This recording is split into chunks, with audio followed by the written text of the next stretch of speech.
بسم اللہ الرحمن الرحیم۔ شروع اللہ کے نام سے جو بڑا مہربان اور رحم کرنے والا ہے۔ محترم ناظرین، آج ہم آپ کو ایک واقعہ سنانے جا رہے ہیں۔ آپ صلی اللہ علیہ وسلم کس قبیلے سے تعلق رکھتے تھے، اور آپ صلی اللہ علیہ وسلم کے والد کا نام کیا تھا، اور آپ صلی اللہ علیہ وسلم کے نانا کا نام کتوں کے نام سے کیوں پڑا، اور کس صحابی کے ہاتھ میں خانہ کعبہ کی چابی ہوتی تھی۔ آگے ہم آپ کو اس ویڈیو میں پوری واقعہ بتائیں گے، لیکن اس سے پہلے اگر آپ ہمارے MR انفارمیشن چینل میں نئے ہیں تو چینل کو سبسکرائب کر کے بیل آئیکن کو ضرور دبا دیں۔ محترم ناظرین، آپ صلی اللہ علیہ وسلم کے والد کا نام عبداللہ بن عبد المطلب تھا۔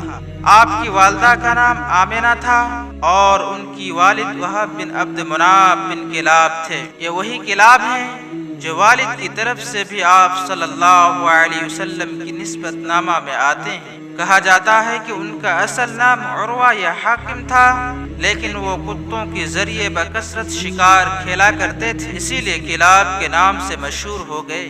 عربی میں کلاب کتوں کو کہتے ہیں۔ محترم ناظرین، آپ صلی اللہ علیہ وسلم قبیلہ قریش سے تعلق رکھتے تھے، جو پورے عرب میں سب سے معزز قبیلہ تھا۔ قریش دراصل فہر بن مالک یا نضر بن کنانہ کا لقب تھا، بعد میں اس کی اولاد اسی نسبت سے مشہور ہو گئی۔ یوں تو اس قبیلے کو ہر دور میں سیادت حاصل رہی، لیکن قصی کو ایک منفرد مقام حاصل ہوا۔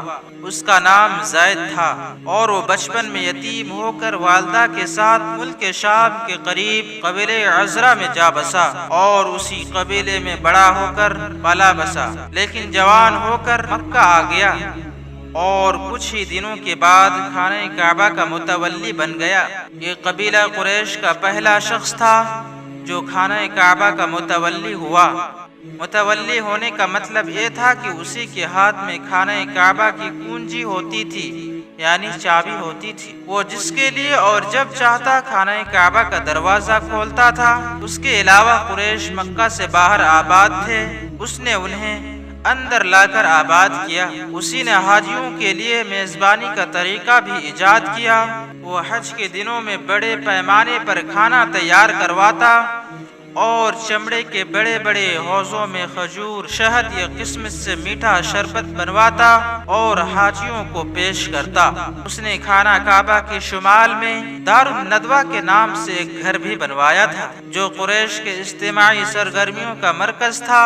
یہی ان کی پارلیمنٹ بھی تھی، اور اسی میں وہ شادی وغیرہ کی رسمیں بھی انجام دیتے تھے۔ قریش کا جھنڈا اور کمان بھی قصی کے ہاتھ میں ہی تھی، چنانچہ لڑائی کا جھنڈا اسی کے سوا کوئی نہیں باندھ سکتا۔ وہ بڑا کریم اور عقل مند تھا، قریش اس کی بات بے چھو چارہ تسلیم کرتے تھے۔ محترم ناظرین، ابھی تک آپ ہمارے MR انفارمیشن چینل کو سبسکرائب نہیں کیے ہیں تو چینل کو سبسکرائب کر لیجئے، اور بیل آئیکن کو ضرور دبا دیں۔